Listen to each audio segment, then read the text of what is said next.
Un nouveau journalisme est en train de naître et vous y êtes peut-être déjà abonné. Bonjour à tous, ici Tazio pour Culture Internet. Aujourd'hui, on se demande si YouTube ne serait pas en train de devenir le nouveau refuge du journalisme.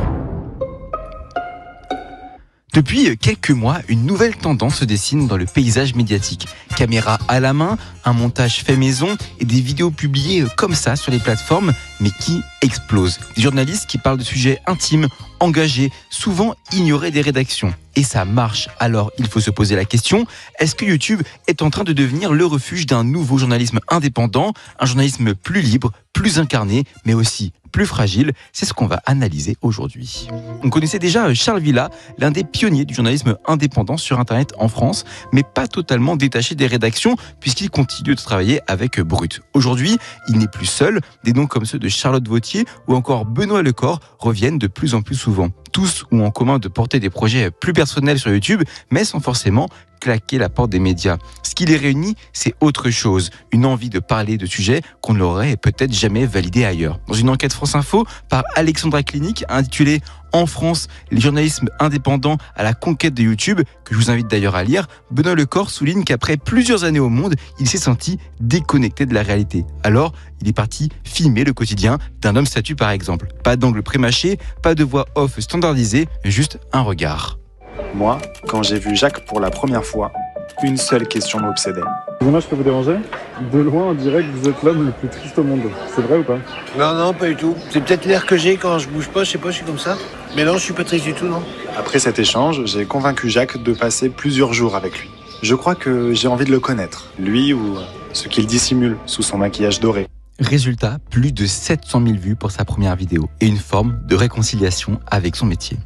Ce qui se passe là est assez fascinant parce que ces journalistes reprennent les codes d'Internet sans pour autant singer les influenceurs. Ils parlent à la première personne, montrent leurs doutes, leurs erreurs, leurs fatigues. Et cette transparence, c'est peut-être ce qui manque cruellement aux médias traditionnels parce que la confiance s'effrite. Seuls 32% des Français estiment qu'on peut croire ce que disent les journalistes sur les grands sujets d'actu, selon le baromètre La Croix. Alors oui, YouTube n'est pas une solution miracle, c'est clair, mais c'est une piste, un espace, une tentative de renouer avec le public autrement. Plus direct, plus horizontal.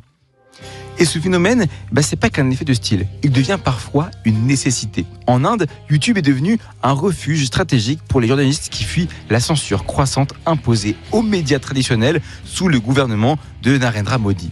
Loin d'être un espace totalement libre, la plateforme reste malgré tout l'un des derniers terrains où des voix indépendantes peuvent encore s'exprimer à condition de contourner les règles floues qui encadrent la modération de contenu. Comme le rappelle le Reuters Institute, plusieurs chaînes comme Bolda Hindustan ou National Dastak, critiques envers le pouvoir, ont été bloquées ou démonétisées, parfois sans avertissement, à la demande du ministère de l'Information. Pourtant, malgré ces pressions, YouTube reste un outil vital. Plus de 800 millions d'Indiens ont accès à Internet et la défiance envers les chaînes télévisées proches du gouvernement pousse de nombreux citoyens à se tourner vers ces journalistes indépendants. C'est sur ces chaînes que s'organise aujourd'hui une forme de résistance médiatique, parfois fragile, mais essentielle pour maintenir un pluralisme de l'information dans un contexte de rétrécissement démocratique. Mais évidemment, tout n'est pas rose dans cette évolution. Produire, ça coûte cher. Monter, cadrer, s'équiper, il faut de l'argent pour ça. Et les vues, elles ne suffisent pas toujours. Les placements de produits, compliqués à concilier avec une éthique journalistique. Comme l'explique Charles Villa dans une FAQ, beaucoup de marques exigent que la pub soit incarnée par le journaliste, ce que les chartes déontologiques interdisent d'ailleurs. D'autres testent des modèles mixtes, le financement participatif, les aides du CNC ou des collaborations ponctuelles avec des médias plus traditionnels. Mais tout ça, ça reste fragile. Et surtout, on risque de recréer un entre-soi. Car pour l'instant, ce sont surtout les journalistes déjà connus ou bien connectés qui parviennent à tirer leur épingle du jeu. Et les plus précaires, ceux qui galèrent déjà à se faire une place dans les rédacs, risquent de rester à la porte de ce nouveau système.